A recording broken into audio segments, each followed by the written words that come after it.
I integrate my deaf friends in my life, and I don't think of them as in a place themselves. I think of them as in a place with me.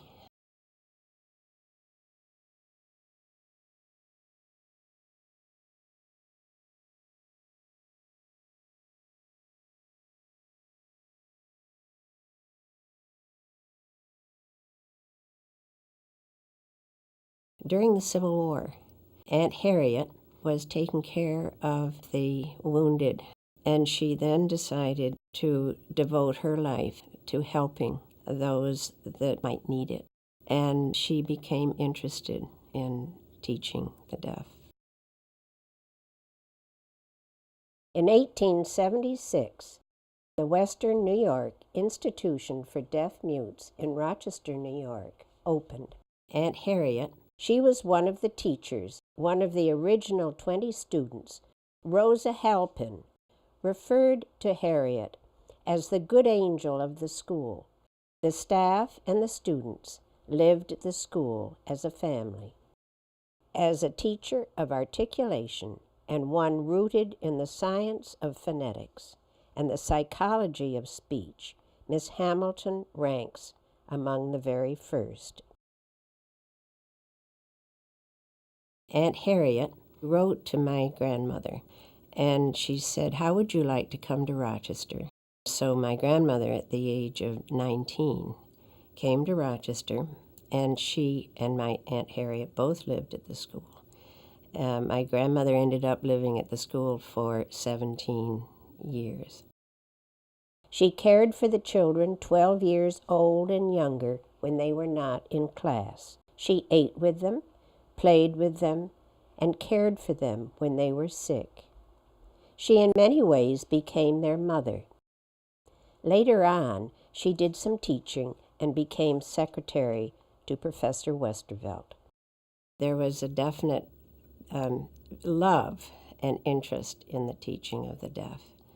On both sides of my family, in fact, because my grandparents met through their interest in teaching the deaf. My grandfather developed a phonetic alphabet, and Zenas Westervelt wanted him to show the students how to fingerspell sounds, which was to help them speak. In 1891, Edmund gave an illustrated lecture on his phonetic alphabet at the first meeting of the American Association to promote the teaching of speech to the deaf in New York City. Dr. Alexander Graham Bell was present and greatly impressed. I have had a great deal to do with inventions, and I can appreciate the marvelous inventive ability of our friend Mr. Lyon. There have been several previous attempts, 2 of them by my father and myself, to form a manual alphabet of visible speech. So I am therefore prepared to appreciate, as no one else here can, the marvelous ingenuity of Mr. Lyon in providing manual positions for all the corresponding vocal positions that are required to be represented. In the 1880s, when Zenas Westervelt was the first superintendent of the school, speaking was very important. They really emphasized speech in deaf children. And with some it worked, and with some it didn't work as well. Embrace it. If they didn't have a choice, it was pretty much the way they had to try to manage. They fingerspelled very well. All of them did that. They vocalized as much as they could, but as long as they fingerspelled, they could communicate. Dr. Bell's wife was deaf, but also his mother was deaf. He first met Helen when she was 6 years old and was one of her dearest, closest friends throughout his life. In Helen Keller, the mental life so overwhelms the physical. I feel that in this child I have seen more of the divine than has been manifest in anyone I ever met before. I could almost call him my oldest friend. Even before my teacher came, he held out a warm hand to me in the dark.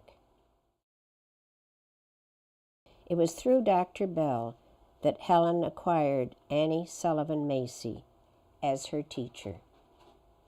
And of course, Annie was with her all the time, every minute, and her parents weren't always. So it was a very unusual relationship. I often wonder what my life would have been like if she had not come into it. Out of the orb of darkness, she led me into golden hours and regions of beauteous thought, bright spun of love and dreams.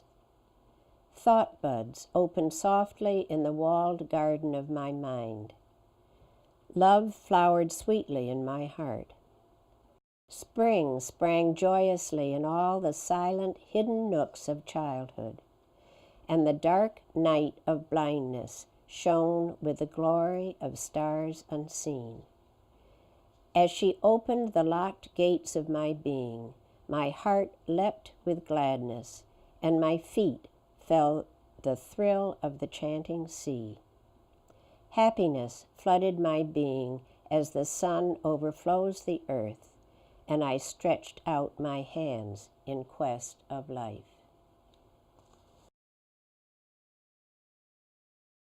Helen was brought to the Rochester School for the Deaf. She wanted to know all about the school and how big it was, and they explained that it was 7 acres and it had lovely trees. She went to visit the kindergarten children and spent a good deal of time caressing their faces to imagine what each child looked like, and then she would spell into their hands. She was very talkative, and the children, they could understand because they were all finger spelling. At this first visit, Helen was 13 years old. She said she couldn't even write her name. My grandfather presented a wooden box. It helped her, define her letters. And so she was thrilled when he presented this to her. And they're examples of Helen's writing. She wrote one time in my grandmother's guest book, and it's this wonderful writing that she developed through this device that my grandfather had invented for her. Love and service are beautifully allied. We cannot know about one without the other. Such nature blesses us always. They come into our thoughts softly, like manna in the night. On a later visit to Rochester, Helen visited my grandmother in her home on East Avenue. My grandmother is sitting on the left, Helen on her right, and behind them, May Lyon, Polly Thompson, Helen's secretary, Annie Sullivan Macy, and my mother, June.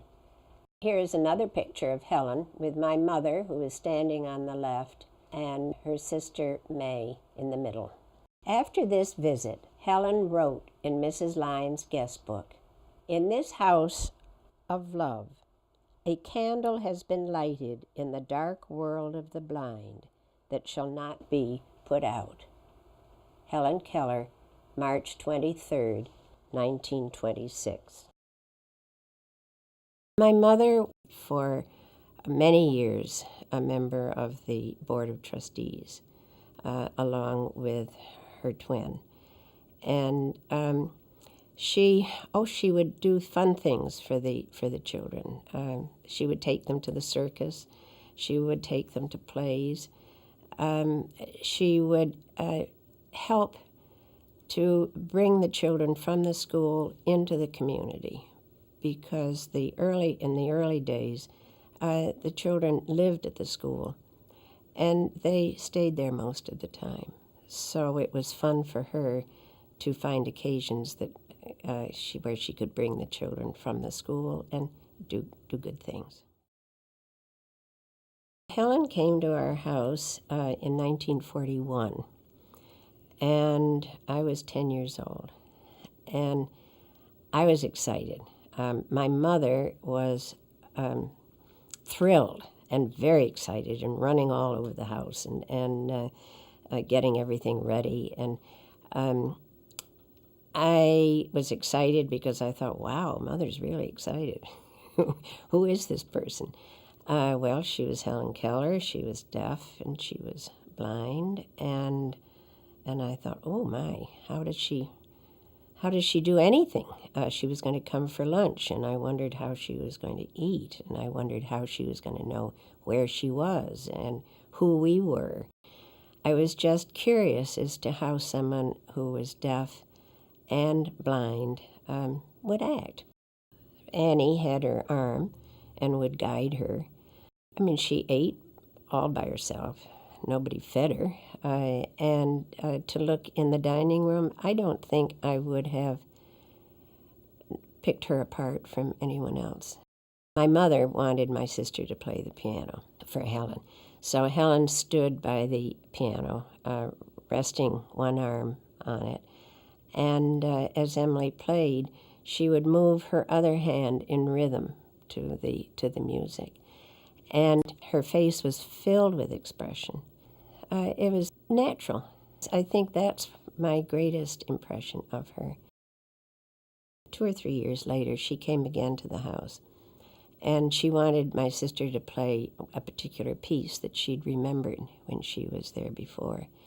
And Emily couldn't remember which ones she'd played, and she started off, no, that wasn't it, and the next one wasn't it.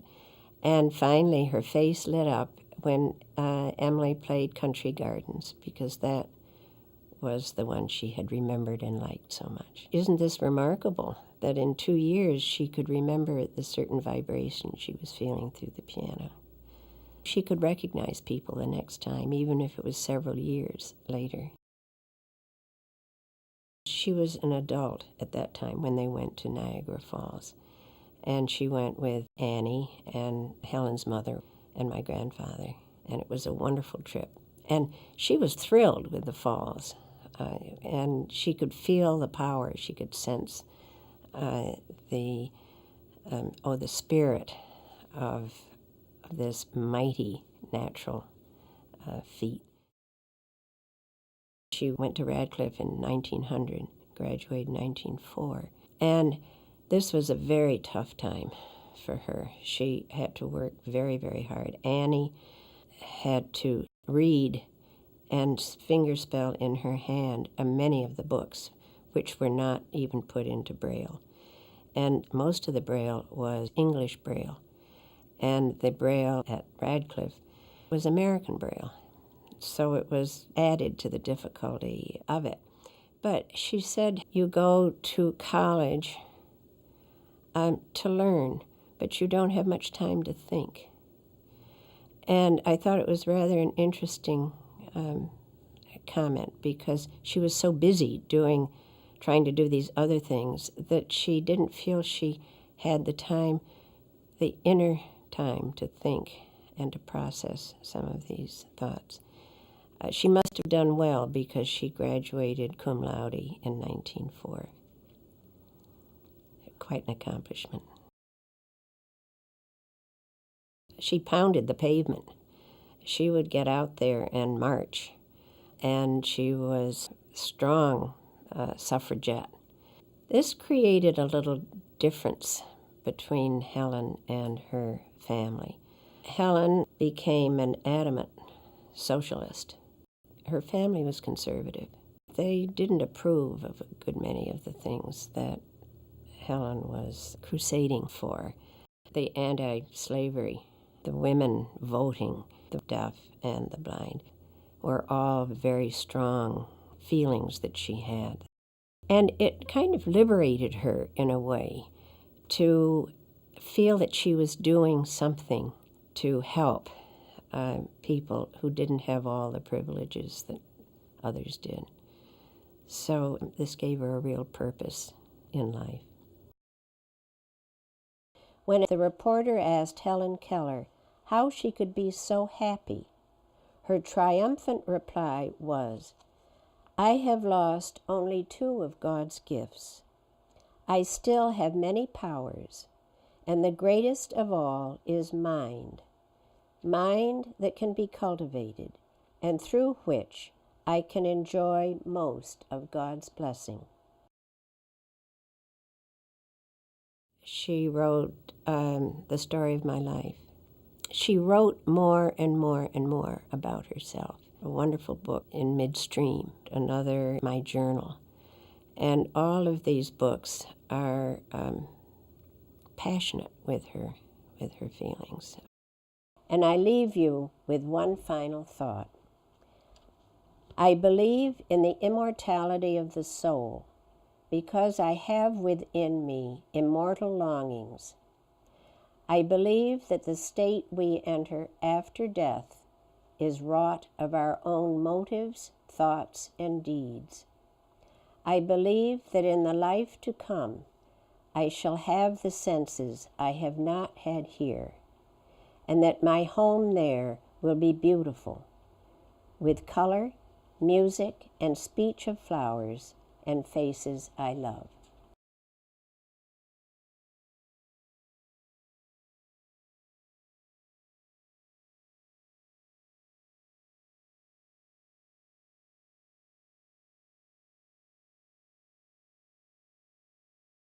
Oh, I've worked about 10 years now at the school in the archives. We started collecting things, and it's wonderful to read these children's stories about my grandparents. That's a joy to me. And for a number of years, I was also on the board with my mother, and I'm still on the board. They can't get rid of me, which is kind of fun. And our son, John, is also a member of the Board of Trustees. And we bring our children, all our children and our grandchildren, to the school for functions such as their annual Adventures in Education. So our grandchildren are familiar with deaf children, and they feel at ease with them. They don't feel this is strange. And I think it's important as a child to grow up that way. It makes it a natural relationship.